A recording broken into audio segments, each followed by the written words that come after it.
Well, at the Jabalia school, we have done an initial investigation into what took place.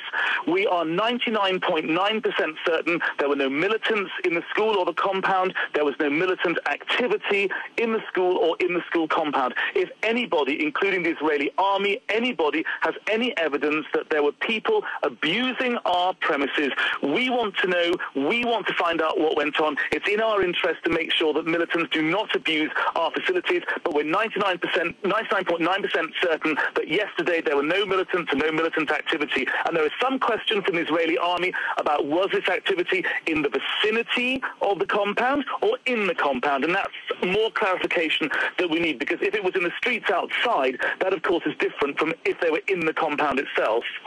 So tell us who was in the school where what is the casualty figure you have at this point? Well, first of all, for the attack at Jabalia, we said yesterday 30 confirmed fatalities and 55 injured, including 15 critically. Very sadly, overnight, 10 people passed away. The fatality figure has now risen from 30 to 40.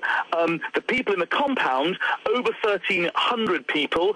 By the way, some of those, many of them had been told by the Israeli army to leave their houses and move to a safe place. Of course, Gaza is unique in being a war with a fence around it, but they nonetheless came frightened, terrified, vulnerable to our center.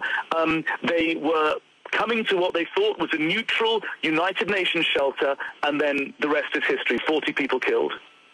And tell us about this school. A school for who? A school for young children. It's one of over 20 centers that we've set up as shelters.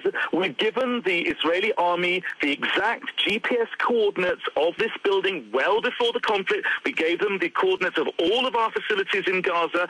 The schools are clearly marked like any school anywhere in the world.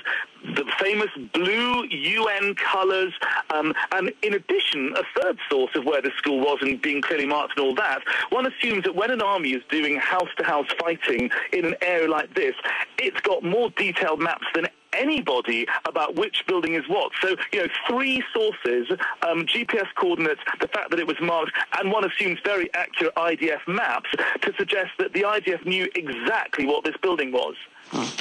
And what about the other school that we talked about yesterday? There were 2 different schools.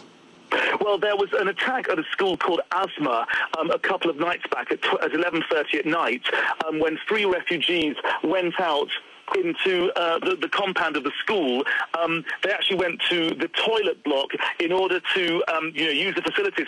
On their way back at 11:30 at night, there was a direct strike on the school compound, and they were killed tragically in that. So again, we're calling for an impartial investigation. We want the facts to come out. We want accountability. If anyone is accused of violating international humanitarian law, then we want an impartial investigation, and we want those found guilty of violating IHL to be brought to justice, because ultimately a sense of justice will be one of the many elements of the bedrocks of future and durable peace.